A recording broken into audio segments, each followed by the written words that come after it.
What's up, everybody? I'm going to show you how to make some tacos al pastor today. Who doesn't like tacos al pastor?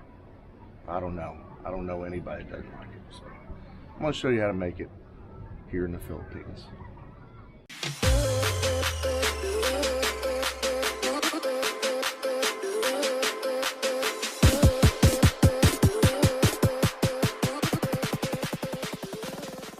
Hey everybody, we are here today to show you how to cook some tacos al pastor, Filipino style. Yes. We're in the Philippines. Originally from Mexico, right? Now Filipino style. Trying to find the ingredients here to make proper tacos al pastor, and we've done it. So here's what we've got going on. This is what you need: salt and pepper. And we've been lucky enough to find sour oranges here. Oh yeah, they're the best. To make our marinade with, which makes it really authentic tasting when you're able to use these. Now back home, we would have to buy it in the bottles in the States. Goya sells it. What's that, the sour orange? What's it in Spanish? Naranja agria. Oh, okay. So that's the one we usually buy, as well as we bought mojo seasonings in the past too, in the same brand. But the sour orange is the key. And then we got some garlic powder.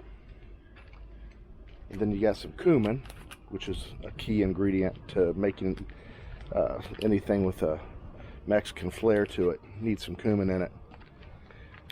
Got some onion powder. And then the ever so important red part of the marinade. The main flavor. Yeah, pretty much the main flavor is the achiote powder. We found this here. At first, when I was finding it, it was a seed form, and it was like a pain in the neck. Pain in the neck, right? To put it lightly, to make it where I could use it, because it's like rocks. You can't blend it. Best way I was able to create what I needed out of the seed form was heat it up in a pan with some oil. And just draining the oil off the seed, because you couldn't blend it or anything. It would just bounce around in a blender like rocks. They're really hard. But we were lucky enough now to find this powder, and now it's got a little cornstarch in it though, so it has a little thickening agent to it. But it's not too bad. I thin it out, and that's what you need to really give it the flavor you need to marinate. Did you mention pork. the vinegar? Not yet. Oh yeah, white vinegar. Yeah. And a little water too. So I'm going to go ahead and put this marinade together as the first step to making proper tacos al pastor, rather. Yeah. First things first. Now I drive. I'm going to juice these little sour oranges in here. Look who's here. Close to you always, as always. Big old baller boy. Mm-hmm. Yeah, he always. You know, sometimes I think he just wants food, but then I feed him and he doesn't want the food. No, so I think he wants just company. likes my company. Yeah. So yeah, you juice these oranges, these sour oranges, into the pan, and you have to blend this up. Don't make the mistake of putting these seeds in here and cooking it with the seed, because the seed of these sour oranges, and probably any seed of a citrus, when you cook it in with what you're blending, it gives it a bitter, horrible flavor. So I'm gonna do a measuring job here, just from eyeballing this. And what I usually do here is probably about a tablespoon of each. Tablespoon of onion powder, approximately, in the amount that I'm doing. And you can do this according to taste as well. And then I'm going to do 2 tablespoons of cumin. I'm going to double whatever I do on the other. That's 1. Whoops, a little windy out here. We'll call that 2. And then I'm going to use what I have left here of my garlic powder, because there's not much in here, and I said it's about a tablespoon. You never get enough garlic, that's for sure. Yeah, garlic's good. Always good in everything. Good to get rid of that one. And then the mamacitas. And this isn't really that salty. This mamacitas. It's not really all that salty. But I'm using 2 packs of this. Like I said, this is the key. And these are 10 gram pouches of Mamacitas. I'm not sure what that equals in ounces, 10 grams, but easy to figure out with, look it up. But back home in the States, everybody has the achiote paste available, which we couldn't find here. So this is the Philippines answer to achiote paste to cure that need to make Mexican dishes with. And then some salt. Even though the vinegar it's a white vinegar, I'm going to add, it's going to be salty. All vinegar's salty, but always add some salt because this is a marinade. It needs to be flavorful. And I'm probably around a teaspoon by the time I'm done here. And then some black pepper. I always put some black pepper in everything. This is salt and pepper at all. And then this is going to give it the tanginess you need, the white vinegar. I'm using about half of this bottle, which is 385 milliliters. Looks to me about 8 ounces. So I'm going to use about 4 ounces of vinegar. Good enough. But then, the last but not least, that's not a lot of marinade. So I'm going to double that with water. So I'm going to use another 4 ounces of water. And I've got that approximately right here in this water bottle. That's an adequate amount of marinade. So at this point, you warm it up on the stove, stir it, blend it all together. And of course, you let it cool before you use it on the meat to marinate it. You can marinate it to 3 to 4 hours or overnight if you like. We're going to cook this evening, so it's going to get about a 4-hour marinade. And I'll brush this on the meat as I grill it as well. So there you have it. I'll show you the finished marinade after I warm it up here in a second. So I warmed this up and blended it all together, and this is what it looks like. I actually added a little more water because of that cornstarch and the achiote powder that I get. Thickened it a little too much. It's kind of nice that it has the cornstarch. I would almost suggest adding cornstarch if you don't have this type of paste. If you're back in the States and you just use achiote paste, add a little cornstarch because the thickening of this actually sticks to the meat a little better when you're brushing it on the grill. But yeah, this is it. It's kind of thick, but I water, you know, got plenty here. I put a little chunky here and there, but that's okay. But that's it. Finished product, ready to marinate that pork. Well, here's this piece of pork I got at the market the other day when Mercy and I were at the Long Depot market. It's about a kilo. As a matter of fact, I remember it being exactly a kilo. It's been in the fridge since yesterday, since I bought it. Yeah, when you buy pork here, you get a big old piece of skin on the side of it, which I'll be cutting that off. I'll leave a little bit of the fat on there for grilling purposes, a little crunch. You know, fat is flavor, but this skin has to go.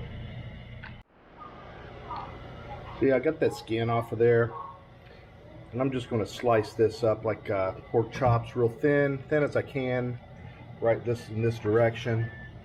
And I'm gonna slice this into thin pieces I can throw on the grill. And also I want it thin because I want the marinade to be able to soak into that really well. So the thinner the better for that purpose as well. So yeah, I'm gonna slice this up.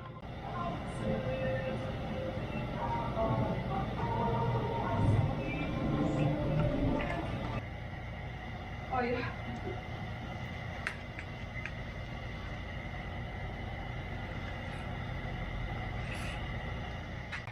Yeah, I'll take that meat and I'll just cover it in this sauce. I'll probably transfer it to a bowl, but I want to get it nice and coated in here.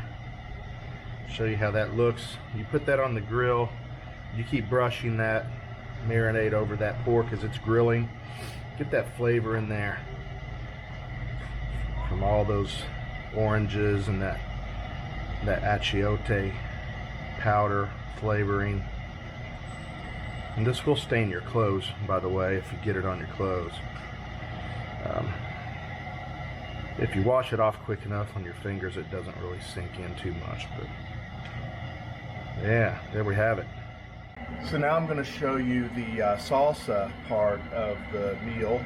I make my own homemade salsa using some green chilies here that we found. I'm not sure of the name, but everyone that lives here in the Philippines have seen these green chilies in every market. It's a very popular chili. It's a milder chili than the red one, but I use these, and I do take the seeds out of some of the chilies to make it less hot for Mercy, the Mexican that won't eat hot food. So she's giving me the evil eye over here. So anyway, here's how we do the salsa. So what I got are these green chilies. They're hot if you leave the seeds in, but I take them out, I split them in half, and I scrape some of them out. I'll leave some of the seeds in. I also use these little red sweet peppers. You can find these anywhere in the States as well, but it's just like a red bell pepper, but this is our the little sweet variety of what they have here to offer. I'm going to put 1 lime in. Of course, more white vinegar. Anytime you make a hot sauce or a salsa, you generally need some vinegar in it. More cumin, again, back to the cumin. Onion powder pretty much goes in everything I eat cooked. Garlic, onion powder, and as far as Spanish food goes, cumin is a necessity. I'm going to put this dried garlic in here as well in my sauce. I've used fresh before, and that's cool, but this works too, and it's convenient. Any onion you got laying around? I got a little piece of red left. I'm going to use that today. And then I've got a chunk of a white onion, or a yellow onion rather, right here. And that's pretty much what's going to go down into the saucepan here. And I am going to boil these vegetables, simmer them for a little while, soften them up. We're going to blend them up along with the spices. And that's pretty much it for salsa. Pretty simple. So here I have my onions. You just do a coarse chop. Like I said, it's going to go into a blender anyway. You just want to cut it up to the point where it will boil and soften quickly. Smaller the pieces, the faster that will boil and be ready for you to blend up. Throw those in there.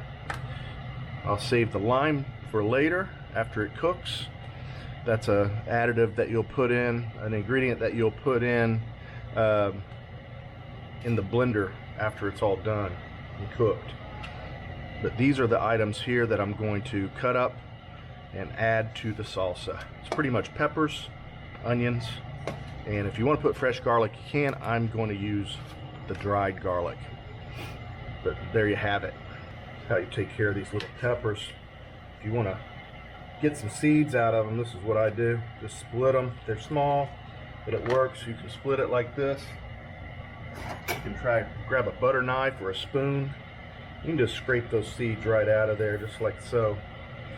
And it will, your fingers are going to be spicy for a few days, because I'm not wearing gloves or anything, and I never do, but I'll pay for it later when I rub my eye.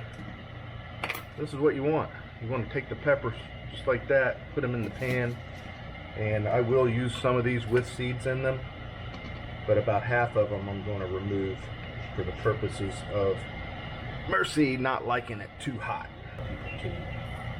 I do love my hot salsa.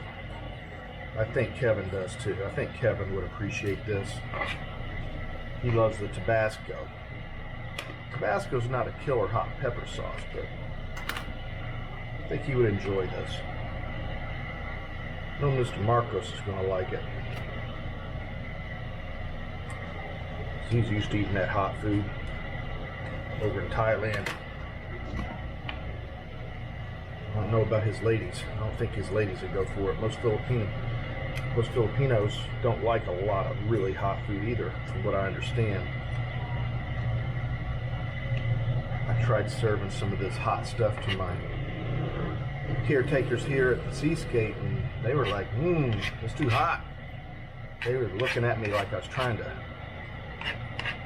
play a joke on them or something. Get these peppers right here like this. Cut them in half. I'll take these seeds out as well. Like that. Just put them right in. This is what it's looking like, folks, right here. Just a bunch of peppers, onions, all together in here, and we're going to put some water in here and some salt, boil them until they're soft, probably about 10 minutes. It doesn't take a whole lot of time to soften these veggies up. Little simmer, doesn't have to be a rolling boil or anything, but make sure it's simmering a little bit for about 10 minutes or so, and these will be ready soon.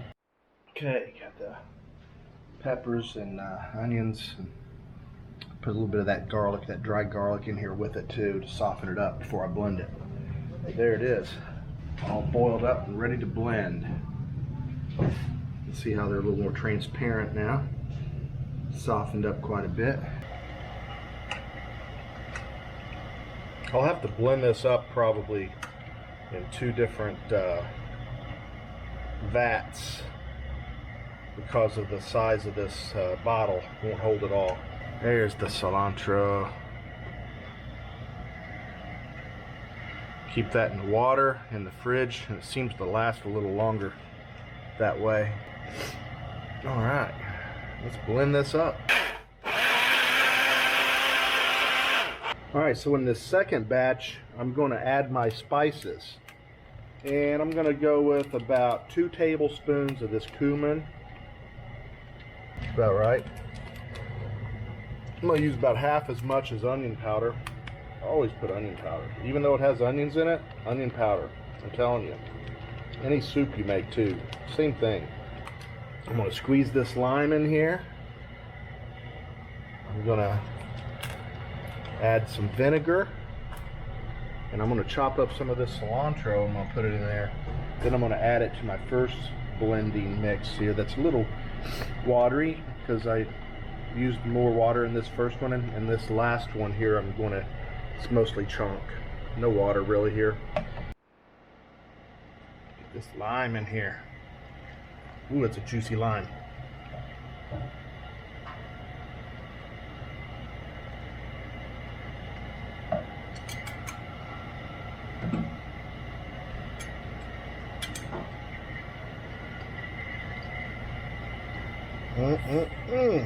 Lime juice. Tell you, there's some key ingredients to making any kind of hot sauce or salsa. For me, it's lime juice, garlic, and cilantro. Because I have such a chunkier round here going through this little blender, I'm going to add some of the juice from the first batch that I blended up, so it will blend easier, because this isn't the best little blender in the world, but it's great for, like I said, what I'm using it for. Again, I made too much. Maybe if I made a smaller batch, it would be a much better deal. All right, blend up the second batch. We had the cilantro in that batch with the spices. We're going to add it all together here. You see the bits of cilantro in there. Now, it's not super chunky. I like it a little thick, but I blended mine up pretty good. That's more of a consistency that I like to put on a taco. Now, you can dip a chip into it if you want, but yeah, it's not real chunky. It's just a little, I guess, a puree with some slight chunk in it. It's the way I like it. Just like that. I saved these little jars. I got a trail mix jar. I keep these for this particular reason. Storage of my salsa. So I made enough to fill these 2 little jars up here. It seemed like more than that, but it's what it worked out to be, and we will have plenty for today and maybe some for later. My sous chef Mercy will be here shortly to dice up these onions and the rest of this cilantro, and to wedge these limes up, because that's all you need on tacos al pastor. That's what we got.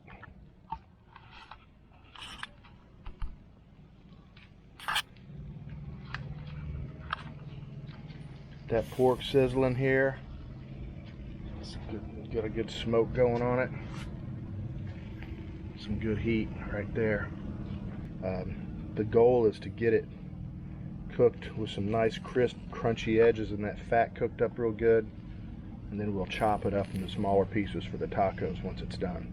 This is where it's at, everybody, right here. Look, you might be saying, hey, you're burning the pork. And I guess I am a little on the edges, but this is what you want. You just want to keep slathering that marinade all over it, turning it a few times, because it's going to get chopped up into a taco here in a minute, and all that won't matter. It's going to be flavor. So there's almost a finished product. One more time with a marinade, and the cats are hungry. They won't leave my side. Right, Baller? Are you hungry, buddy? Yeah, that's what I thought. The chopping thing? Checking the chop? I think you chopped fine. I don't need to check your chopping, do I? No, but you documented it. How did I document it if you already did it? No, I mean, you take a shot. Oh, okay. I will. So Mercy's warming up the tortillas, getting them nice and ready for us. Authentic al pastor tacos today. King Marcos came with the family. We're gonna eat some. We're gonna eat some tacos al pastor. Here's the meat for the taco, all marinated up. We got all the fixings in here. We got some lime, some cilantro, and pineapple wedges, and that's pretty much all you need, except for my homemade salsa that I made to go on these. There's some chopped onion. Where'd the chopped onion at? Oh, it must just didn't make it to the table yet. I know she chopped some onion. So that's all you need on a tacos al pastor taco is lime juice, cilantro, chopped onion, and a little wedge of pineapple. So I almost forgot a very important ingredient, which is pineapple. You gotta have a little pineapple slice on the top of your pastor taco. So I went down the street and look what I got. I was in luck. They had pineapple. Look at these big pineapple. Big pineapple. Here, everybody. The final taco. Sorry, I already took a bite. Mercy's eating hers. Oh, we're gonna share a plate here. What do you think? Did it come out good? Better than ever, or what? Awesome. What did you say, Janice? Delicious. Delicious. Yeah, what about you, like Force G? You like that lime? She's feeding him a slice of lime. That's a funny face when you eat a lime, huh? Look at that. What do you think, Fatima? Is that good? Delicious, she says. Here's the meat, all the goodies to put on there. What do you think, King? On time. On time? Tastes like they're straight from Mexico, don't they? That's straight out of Mexico right there. Made by a gringo. Coached by the Mexican lady herself here. She taught me how to do it, that's for sure. I have to give her credit. First taco al pastor. The first taco al pastor taco I've ever had was that. What's that? Los Trompas, or what is that? Los Trompas in Merida, Mexico. Delicious. Where I don't know how many I ate, but that was so good. They were chopping that meat off that spindle, spinning around, had that pineapple on top, and they'd smack. That was like artwork. They'd chop that meat off there as it spun around. Then at the very end, they whacked that pineapple, and a little perfect wedge would come off, and they'd just grab it on that taco. They were like pastor artists down in Mexico, in Merida. Anyway, Philippine style right here. This is it.